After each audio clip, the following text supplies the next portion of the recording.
Sejam bem-vindos ao Trechos do Tio Nico, um canal não oficial. Esse cara é bom, mas ele tem algumas... Todos eles estão errados de alguma forma, né? Então também seria um Messias. A luz. Será que Deus falhou? Será que a culpa é de Deus? A palavra de Deus faltou, não se cumpriu, porque ele disse a Abraão que em Abraão seriam benditas todas as nações da terra, que de Abraão viria um povo para o louvor da sua glória. Mas os descendentes de Abraão todos rejeitaram o Messias. Como é que explica isso aí? Essa é a primeira pergunta que Paulo sabe que vão perguntar para ele quando chegar lá, e ele já antecipa aqui do verso 6 ao verso 13. Deus rejeitou ao povo de Israel? A resposta de Paulo aqui no verso 6 é: e não pensemos que a palavra de Deus haja falhado. Ninguém pense que pelo fato de Israel ter rejeitado Jesus, que a palavra de Deus a respeito dos descendentes de Abraão, das promessas, da bênção para as nações, isso aí falhou. Nem pense. No grego, inclusive, tem uma expressão que chama de uma dupla negativa, né? Ele chama de megenoito, que não se pense isso, né? Que não se imagine. Que olhando da perspectiva de Israel, né?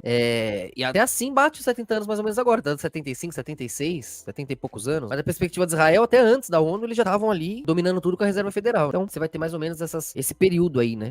Que tá acontecendo até agora. Como é em espiral, fica relativo. É igual você falar onde o sol tá, em que hora. Depende de onde você tá olhando. Não muda o fato de onde o sol tá, mas vai mudar a perspectiva de quem olha. O tempo é o mesmo. Não pensemos que a palavra de Deus haja falhado. E por que então Paulo não falhou? E aí Paulo responde introduzindo um conceito que é chamado de o remanescente fiel. E que meio que abre os olhos da gente para alguma coisa que talvez a gente não tenha percebido no Antigo Testamento. Paulo vai por aqui. O que ele vai dizer é o seguinte, é que a aliança de Deus, as promessas de Deus, tudo que Deus deu, foi para os verdadeiros descendentes de Abraão, que são os filhos da promessa, que ele chama de remanescente fiel, e que foram escolhidos por Deus dentro de Israel. Ou seja, tem um Israel dentro de Israel. E o pacto de Deus e a fidelidade de Deus é com esse Israel espiritual. Veja como Paulo diz aqui no verso 6. Não pensemos que a palavra de Deus haja falhado, porque nem todos os de Israel são de fato israelitas. Olha, essa abordagem de Paulo aqui, ela desmonta, né, o pessoal que queria se contrapor a Paulo. Paulo diz assim, peraí, você tá partindo... Está mais atual que sempre agora. Vocês conseguem entender que nunca o mundo parou pra falar disso? Nem na Segunda Guerra, nem nunca o mundo parou pra olhar o sionismo, os donos da Reserva Federal, esse complô que abocanhou o mundo, essa falsa Israel que embriagou as nações. É a primeira vez que o meu coletivo, o seu, de todos nós, tá tendo que discutir o que a gente faz, o que a gente fala, o que a gente discute a vida inteira. Há muitos anos aí, pelo menos, né? Como escola, a vida inteira da escola aí. É o foco, né?